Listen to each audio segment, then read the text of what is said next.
এই যে আমাদের যে খালাম্মারা যারা আছেন, যারা আমাদের মাঠটাকে পরিষ্কার রাখেন বা ড্রেসিং রুমকে আমাদের ওই এনভায়রনমেন্টটা ক্রিয়েট করে দেন যেরকম আমরা যাই বসে দেখতে পারি, তাদের সাথেও কিন্তু আমি তাদেরকে আমার রুমে ডেকে সিইও সাহেব আর ফাইন্যান্সের যে হেড ওনাদেরকে নিয়ে আমি তাদের সাথে বসেছি। আমি জিজ্ঞেস করেছি যে কোন জায়গায় কারাপশন হচ্ছে। মজার বিষয়টা শুনলে আপনারা অবাক হবেন, খুবই সামান্য বিষয় কিন্তু আমার জন্য এগুলো খুব ইম্পর্টেন্ট।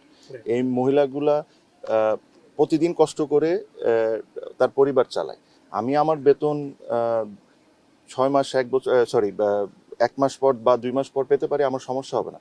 এনাদের বেতন যদি একদিনও লেট হয় এটা কিন্তু অনেক বড় প্রবলেম।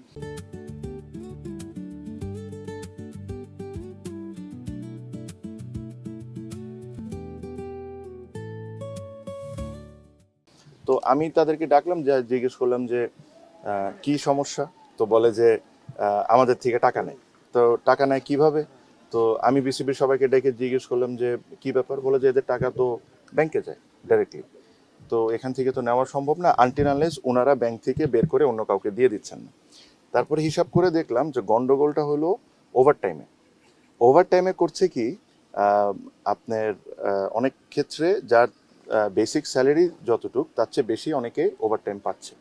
তো ওভারটাইম লিস্ট যখন আমি আর আমার সিইও প্লাস ফাইন্যান্স বসে দেখলাম, তো দেখলাম যে কিছু মহিলা হলো 28 ঘন্টা, 25 ঘন্টা, 32 ঘন্টা, 36 ঘন্টা, আর কিছু দেখতেছি 90 ঘন্টা, 92 ঘন্টা, 80 ঘন্টা, 85 ঘন্টা।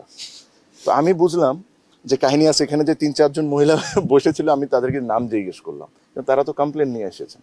তো তাদের নাম যখন বলে তখন দেখি তাদের লিস্ট হলো 25 ঘন্টা, 28 ঘন্টা। মানে তাদের সাথে আন্ডারস্ট্যান্ডিং হয়নি ওই বিসিবির ওই ব্যক্তির। হ্যাঁ, তো যাদের সাথে আন্ডারস্ট্যান্ডিং হয়েছে তাদের কি ওভার টাইমটা নেয়, ওদের অ্যাকাউন্টেই যায়, কিন্তু ওখান থেকে বের করে আবার ওই মহিলাগুলা ওই লোকটারে দিয়ে দিচ্ছে। তো এই প্রত্যেকটা জিনিস আমি মানে খুবই স্ট্রংলি মনিটর করছি। আর আমি মানে হয়তোবা আপনারা দেখছেন যে অনেক বদল টদল হচ্ছে ইন্টারনালি, এগুলা করার আমি পুরোপুরিভাবে চেষ্টা করছি। বিকজ আমার কাছে মনে হয় যে দেখেন, একটা বড় কারাপশন যখন হয় এটা নিয়ে আপনি সময় পাবেন, কথা বলতে পারবেন, তদন্ত কমিটি করতে পারবেন, অনেক কিছু নিয়ে ইভেনচুয়ালি ধরতে পারবেন। বাট এই যে মহিলাগুলো যে যারা ধরেন 7,000, 8,000, 10,000 টাকা যারা বেতন পান, যাদের এই টাকায় পুরো পরিবার চলে, তাদের থেকে যদি 500 টাকাও কেউ নেয়, it is a massive crime. আর এই জিনিসটা আমি থাকতে কোনো বিন্দুমাত্রাও ছাড় নেই, 1%ও ছাড় হবে না।